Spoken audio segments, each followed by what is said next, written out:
नमस्कार। पक्ष विपक्ष में स्वागत है आपका। मैं हूं आपके साथ नेहा दुबे। बिहार विधानसभा की 2 सीटों के उपचुनाव में कभी महागठबंधन का हिस्सा रही कांग्रेस और आरजेडी को अलग अलग छोर पर लाकर खड़ा कर दिया है।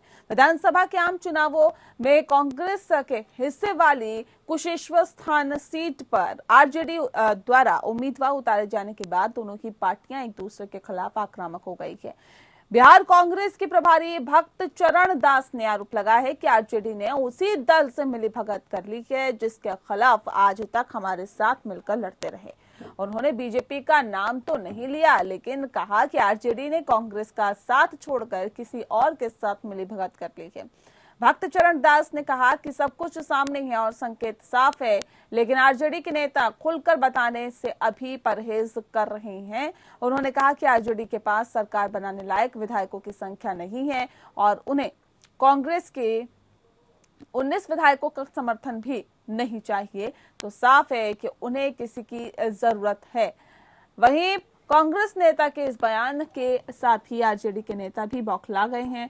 आपको बता दें कि आरजेडी के प्रवक्ता मृत्युंजय तिवारी ने कहा है कि कांग्रेस अपने पैर पर खुद ही कुल्हाड़ी मार रही है। सोनिया गांधी और राहुल गांधी के साथ सबसे मुश्किल वक्त में लालू प्रसाद यादव और आरजेडी ही खड़े रहे थे। दरअसल तिवारी ने कहा है कि विधानसभा उपचुनाव की दोनों सीटें जीतने पर ही बिहार में महागठबंधन की सरकार बनेगी।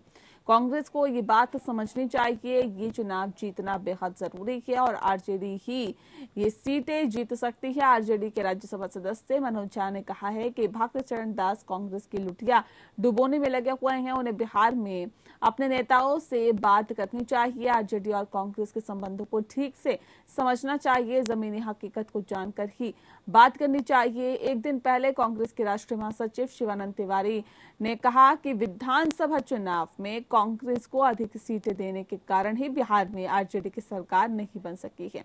कांग्रेस अपने हिस्से की ज्यादातर सीटें हार गई है। अगर कांग्रेस की बजाय इन सीटों पर आरजेडी खुद लड़ी होती तो आज बिहार में उसकी ही सरकार बनी होती।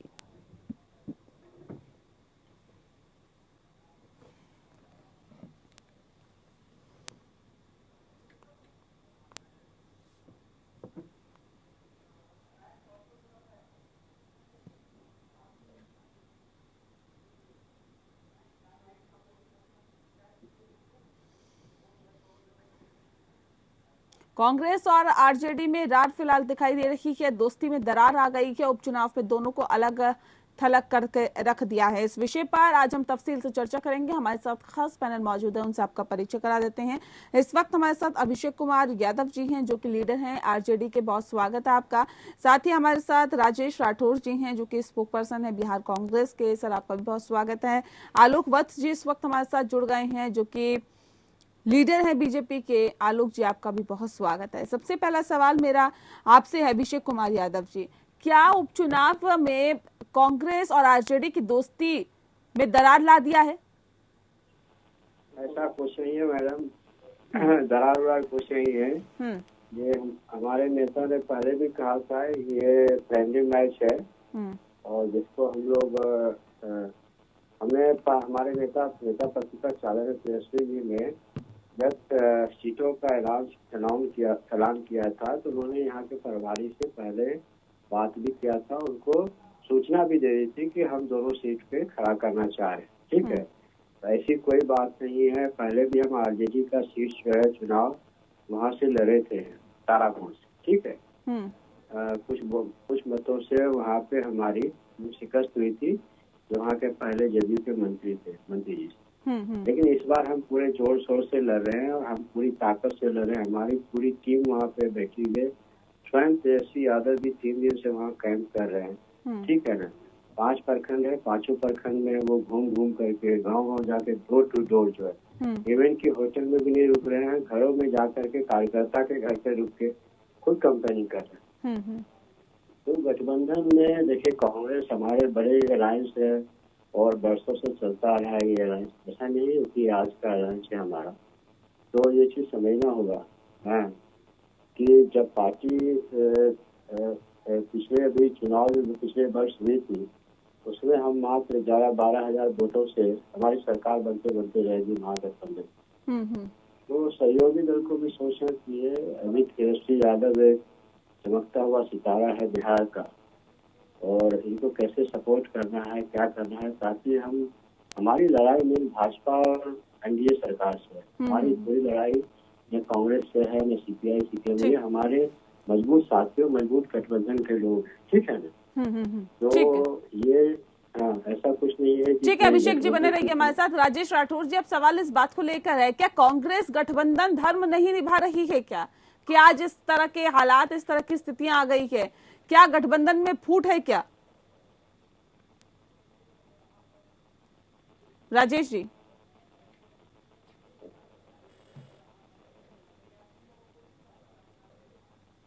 राजेश जी सुन पा रहे हैं हमें? चलिए, लगता है आवाज नहीं पहुंच पा रही राजेश जी के पास। एक बार फिर से हम संपर्क से आते हैं, लेकिन फिलहाल आलोक वत्स जी का हम रुक कर लेते हैं। आलोक जी, अब सवाल इस बात को लेकर है, ये जो दोस्ती में दरार देखी जा रही है, इससे फायदा किसे? बीजेपी इसका फायदा उठाएगी क्या?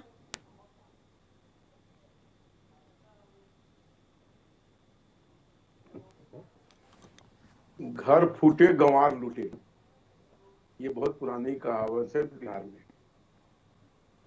और कांग्रेस आज की स्थिति में इन राज्यों में लंगड़ी घोड़ी बन के रह गई है।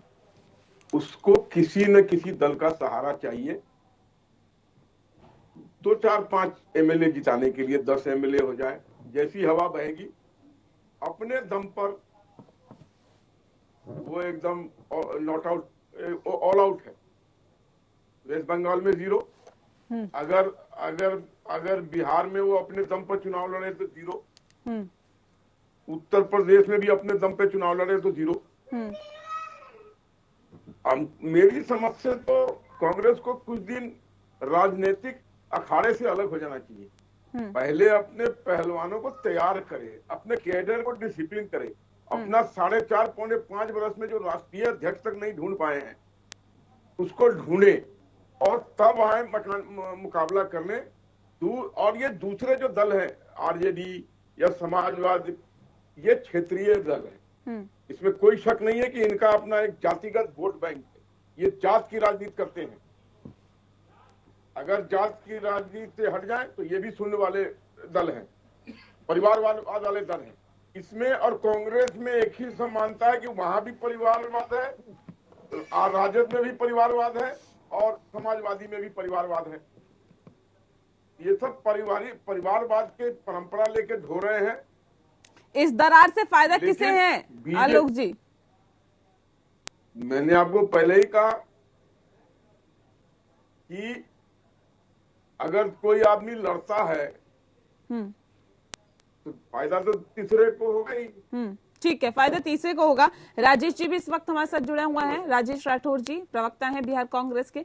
राजेश जी, अब सवाल इस बात को लेकर है, जो दोस्ती में दरारें देखी जा रही है, कांग्रेस और आरजेडी की दोस्ती में जो दरारें देखी जा रही है उपचुनाव के मद्देनजर, अब सवाल इस बात को लेकर है, क्या वजह इसके पीछे है? क्या आप लोग गठबंधन धर्म नहीं निभा रहे हैं, या फिर जिस बात का जिक्र अभी आलोक जी कर रहे थे और उसी बात का जिक्र अभी अभिषेक जी ने भी किया, वैसे भी आरजेडी की तरफ से बयान आ रहे हैं कि अगर कांग्रेस साथ में गठबंधन से चुनाव नहीं लड़ती तो विधानसभा चुनाव में एक भी सीटें नहीं जीत पाती। तो ये लगातार कांग्रेस पर सवाल खड़े हो रहे हैं, और अब सवाल इस बात को लेकर भी कि क्या गठबंधन धर्म नहीं निभाया जा रहा है? निश्चित तौर पे मैं एक लाइन में कहूँ तो गठबंधन धर्म का पालन किसी ने नहीं किया। हम आगे बताते हैं, उससे आपको स्पष्ट होगा कि 2015 का जब विधानसभा चुनाव हो रहा था तो नीतीश कुमार जी को लालू प्रसाद यादव जी ने मुख्यमंत्री को उम्मीदवार नहीं माना। पहले कांग्रेस पार्टी ने उनकी घोषणा की, तब हम सब महागठबंधन बनाए और नीतीश कुमार को सीएम बनाए। नीतीश कुमार बाहर चले गए। इस चुनाव हुआ तो कांग्रेस पार्टी ने महागठबंधन का नेता और मुख्यमंत्री का उम्मीदवार श्री तेजस्वी प्रसाद यादव को बनाया, और बड़ी ईमानदारी और निष्ठा के साथ कांग्रेस पार्टी ने आरजेडी को मदद की और आरजेडी ने भी कांग्रेस की मदद की। लेकिन जो 2 उपचुनाव हो रहे हैं, दोनों जेडीयू का सिटिंग सीट था, और एक पे कांग्रेस पार्टी हारी थी कुशेश्वर-अथाम, अब दूसरे तारापुर पे आरजेडी हारी थी। तो कांग्रेस पार्टी के परंपरागत सीट पे जो हम कम अंतर से हारे थे, उससे आरजेडी ने अपना उम्मीदवार देकर न केवल गठबंधन धर्म का पालन नहीं किया, बल्कि उन्होंने अपने साथ को भी धोखा किया है। लेकिन राजेश जी अभी आरजेडी का कहना है कि इतनी सीटें जितनी दी थी आपको विधानसभा चुनावों में, वो सीटें भी आप ज्यादातर सीटों पर हारे हैं, तो आपको ये 2 सीटों पर भी क्यों प्रत्याशियों को उतारना है? राजेश जी, मैंने जब ये मेरे शिक्षक उन्होंने पहले प्रत्याशी की मजबूरन में जनता की अपील, पार्टी वर्करों की अपील से, राष्ट्रीय नेतृत्व की सहमति से दोनों सीटों पर उम्मीदवारी दी। और इस बार पता चलेगा, जो लोग हमें छोटा आंकते थे, हमें कम आंकते थे, आने वाला परिणाम बताएगा कि मेरी शक्ति कितनी है और मेरी शक्ति से ही लोग सशक्त हैं। ठीक है, अब आप ये बताइए, कांग्रेस से कुशेश्वर स्थान पर कौन सा प्रत्याशी चुनावी मैदान में उतारा जा रहा है? कांग्रेस से कौन नहीं जानता है कि अशोक राम जी पहले चुनाव लड़ते थे, उसके पहले उनके पिताजी विधायक चुनाव लड़ते थे। अभी अतिरेक कुमार है जो लगातार 3-4 चुनावों से अपने पिताजी के साथ क्षेत्र में काम किया करते थे। यूथ कांग्रेस के हमारे महासचिव हो रहे हैं, इंजीनियर हैं। तो एक हमारे जो कुशेश्वर स्थान का उम्मीदवार है, बहुत ही सशक्त, मजबूत और सामाजिक राजनैतिक कार्यकर्ता है, जो युवा कांग्रेस में काम किया, आज कांग्रेस पार्टी में काम कर रहा है और वहाँ रह के लोगों की सेवा पहले से करते रहा है। तो मेरा उम्मीदवार बाकी उम्मीदवारों के बनस्पत सबसे ज्यादा सेवावान है। ठीक है, अभिषेक कुमार यादव जी, आप सवाल इस बात को लेकर, जिस बात का जिक्र राजेश राठौर जी कर रहे हैं कि हम तो गठबंधन धर्म का पालन कर रहे हैं, लेकिन आरजेडी ने नहीं किया। हमने तो तेजस्वी यादव को मुख्यमंत्री तक प्रोजेक्ट किया, साथ में चुनाव लड़े, लेकिन जब हिस्से हमारी सीट थी ये कुशेश्वर स्थान, उसके बावजूद भी आरजेडी ने अपना प्रत्याशी उतार कर कहीं ना कहीं गठबंधन धर्म का अनादर किया है, उसका अपमान किया है, और ये कतई बर्दाश्त के काबिल नहीं है। मैं इस पे आपका जवाब लूंगी आपका जवाब। अभिषेक कुमार यादव जी, सवाल इस बात को लेकर, जिस बात का जिक्र मैं ब्रेक पे जाने से पहले कर रही थी। राजेश राठौर जी कह रहे हैं कि सीट तो हमारी थी, आपने गठबंधन धर्म का पालन नहीं किया, बजाय हम पे आरोप लगा रहे हैं। मैडम, अभी आपने खुद कहा कि जब आपको 70 सीट दिया गया था, 70 में से मात्र आपने 18-19 सीट जीता, उसमें भी ज्यादातर आरजेडी के लोगों का समर्थन रहा, तब जाकर के आप सीट बचा पाए। और मैं दोषारों पर नहीं कर सकता हूँ, राजेश राठौर जी मेरा आदमी है, ठीक है ना, और अभी उनको सहयोग करना चाहिए था। उनके बिहार के टीम और जो ये प्रभारी बने हैं, ये पता नहीं ये ऊपर के लोगों को खबर करते हैं या नहीं करते हैं, उनकी आवाज को सुनते हैं, ये सोच रहे हैं कि चलो भाई इस बार आजमा लिया जाए और हमारे ऊपर इल्जाम लगा रहे हैं। तो ठीक है भाई, देखिए आरजेडी का कार्यकर्ता जो है पंचायत स्तर पे है, बूथ स्तर पे, ठीक है ना। अब 10 दिन और बचा है, आज 18-19 तारीख हो ही गया है। अब चुनाव हो जाने दीजिए, परिणाम भी आ जाएगा, तो पता चल जाएगा कि हम कितने मजबूत हैं, वो कितने मजबूत हैं। बात ऐसा कुछ नहीं है, हम लोग तो काफी आदर सम्मान करते हैं आदरणीय सोनिया जी का, हमारे राष्ट्रीय अध्यक्ष जी भी आदर करते हैं, ठीक है ना। और ये तो सवाल ही नहीं है कि सीएम घोषित करने की बात नहीं है। तेजस्वी जी सीएम कैंडिडेट हैं और सीएम मटेरियल हैं बिहार के, ठीक है, ठीक है, थोड़ी सी गलती के कारण चूक हो गई है। ठीक है राजेश जी, अब सवाल इस बात को लेकर है, अभिषेक जी ने भी कहा और इससे पहले तमाम आरजेडी के नेता कह चुके हैं कि कौन सा एहसान किया था आपने अगर तेजस्वी यादव को सीएम प्रोजेक्ट किया था। इससे पहले लालू प्रसाद यादव भी कई बार कांग्रेस की नैया पार लगा चुके हैं, या फिर कांग्रेस का समर्थन कर चुके हैं, या फिर जब कांग्रेस में मुश्किल हालात थे तो उनके साथ खड़े रहे हैं। मैडम, मैं आपको याद दिलाऊं कि 2009 के लोकसभा चुनाव में रामविलास पासवान जी और लालू प्रसाद यादव जी इसी प्रकार से लोकसभा से 3 सीट कांग्रेस को देके गठबंधन धर्म का पालन नहीं किया, सीटों की घोषणा कर दी। हमने भी निर्णय लिया कि इनके साथ नहीं लड़ेंगे। परिणाम क्या हुआ कि 4 सीट हम जीते, 4 सीट लालू प्रसाद यादव जी जीते और बाकी सब हम दोनों हार गए, और ये 3 सीट हमको दे रहे थे। तो हमने उसके बाद लालू प्रसाद जी के परिवार के कोई लोग आज तक मुख्यमंत्री नहीं बना। और 2000 कृपा की बात करते हैं, राबड़ी देवी जी को 2000 में मैंने मुख्यमंत्री बनाया, लगातार लालू यादव जी को केंद्रीय मंत्री रखा। इनडायरेक्टली अभिषेक जी का ये कहना है कि अगर हार मिली है तो आप लोगों की वजह से मिली है, जहाँ सीटें दी थी वो भी नहीं निकाल पाए। हार उनके अपने से हुई है। एक दिन पहले। ठीक है आलोक वत्स जी, क्या वाकई आपको लगता है जिस बात का जिक्र अभी अभिषेक कुमार जी कर रहे हैं, हारा हुआ थी, हाँ, क्यों हमको रातों रात दे दिया गया? तो उनके यहाँ कोई न कोई आरजेडी में वरिष्ठ नेता है जो तेजस्वी यादव जी को मुख्यमंत्री नहीं बने देना चाहते हैं।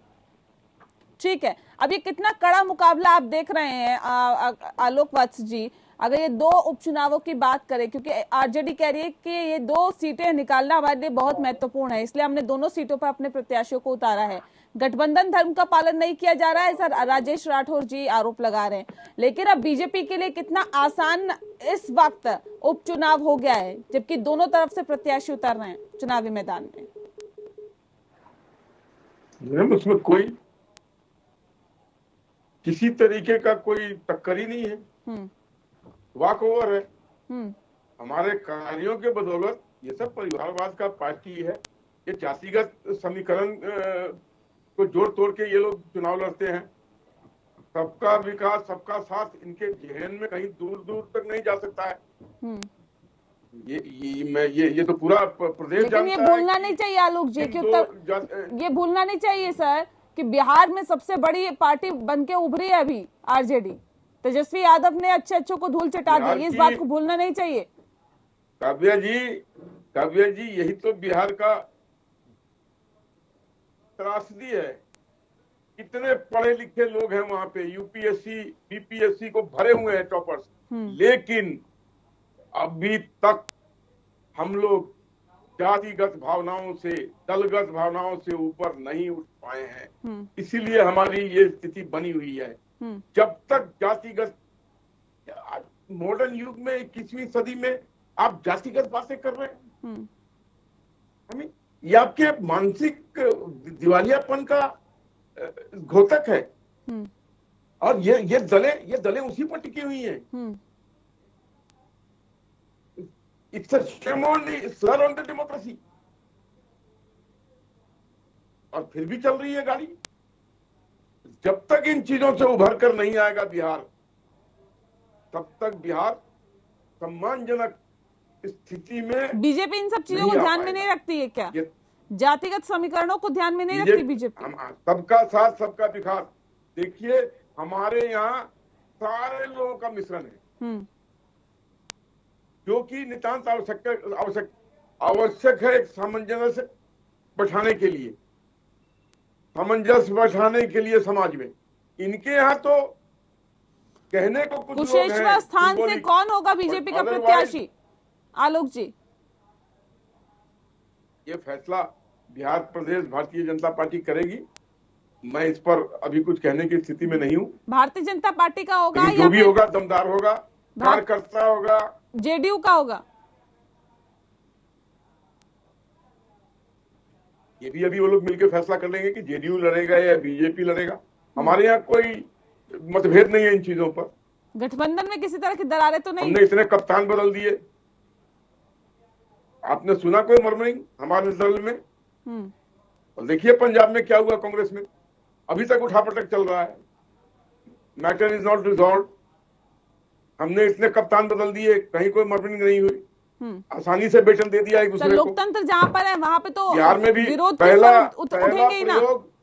पहला प्रयोग मैडम हमने बिहार में ही किया था। सारे पुराने मंत्रियों को हमने की जगह हमने नए नौजवानों को मंत्री बनाया था अपने कोटे से, और आज भी वो चल रहा है, बहुत अच्छी तरीके से चल रहा है। ठीक है अभिषेक जी, जवाब दीजिए। कोई प्रॉब्लम नहीं है। जाति धर्म की राजनीति से ऊपर उठना होगा, लेकिन आरजेडी तो नहीं उठने के लिए तैयार। ये इनको बस जी को अपना परिवार नहीं जुड़ता है। सुनिए एक मिनट, जिनको इनको रोकने का कष्ट करिए, इनको जरा इनकी आवाज को म्यूट करिए। अब इनका मैंने बहुत सुन लिया, अब ये हमारी बात सुने जरा सा। जब राजनाथ सिंह का लड़का पंकज सिंह है, उनको परिवारवाद नहीं दिखता है, ठीक है ना? सिंधिया जी का लड़का, सिंधिया जी का परिवार, इनको परिवारवाद नहीं दिखता है, समझ रहे ना? ये दूसरे के परिवारवाद की बात करते हैं। इनकी पार्टी सिर्फ ब्राह्मण बनिया की पार्टी बन के रह गई है बिहार में। इनको शर्म नहीं आती बोलते हुए? हमारी पार्टी आज A to Z की पार्टी है। तारापुर से हमने एक शाह को भी टिकट दिया है, ठीक है ना? और कुशेश्वर स्थान में एक दबे कुचले गरीब परिवार के लोगों को टिकट दिया है। इनको शर्म आनी चाहिए बोलते हुए, ठीक है ना। ये सामंतवादी लोग हैं, टीका चंदन लगा करके ये सिर्फ ब्राह्मणवाद फैलाते हैं बिहार में, ठीक है ना। ये चाहते हैं 90 का दौर है, ये 90 का दौर नहीं है। बिहार बदल चुका है। आप 11,000 टीका चंदन लगाना गलत है क्या? वो भी गलती से। टीका चंदन लगाना गलत है क्या? नहीं, गलत नहीं है। ये जो परिवारवाद जातवाद का बात कर रहे हैं ना, ये गलत बात कर रहे हैं। ये गलत बात कर रहे हैं। सामंतवादी लोग हैं ये सामंतवादी लोग हैं। ठीक है, ये चाहते हैं वही 90 से पहले का बिहार है। खटिया पे नहीं बैठने देंगे। जी सुन लीजिए, भारतीय जनता पार्टी में इंडिपेंडेंस के बाद सबसे ज्यादा ये खटिया पे नहीं बैठने देना चाहते थे। लेकिन ये तो विडम्बना है ना अभिषेक जी, दबे कुछ लोग की आवाज विडम्बना है। और ये वही राजगाना चाहते हैं दोबारा। अभिषेक जी, अभी तक तो बीजेपी आरोप लगा रही थी, अब कांग्रेस भी आप पे आरोप लगा रही है। आपकी सहयोगी पार्टी जो है वो आप पे आरोप लगा रही है, तो उसे आप कैसे देखते हैं और फिर क्या कहेंगे? अब ये तो समझने वाली बात है कि लगातार इस बात को लेकर आरोप लग रहा है कि आप लोग गठबंधन धर्म का पालन नहीं करते हैं। ठीक है, मिल बैठ के बात करेंगे। कब मिल बैठ के बात करेंगे? आप लोग तो अपने प्रत्याशी उतार चुके हैं, अब मिल बैठ की क्या बात होगी? सर, ये मिल बैठ की बात तो पहले करनी चाहिए थी ना। ये हमारी चुनाव जो है भारतीय जनता पार्टी एनडीए सरकार से।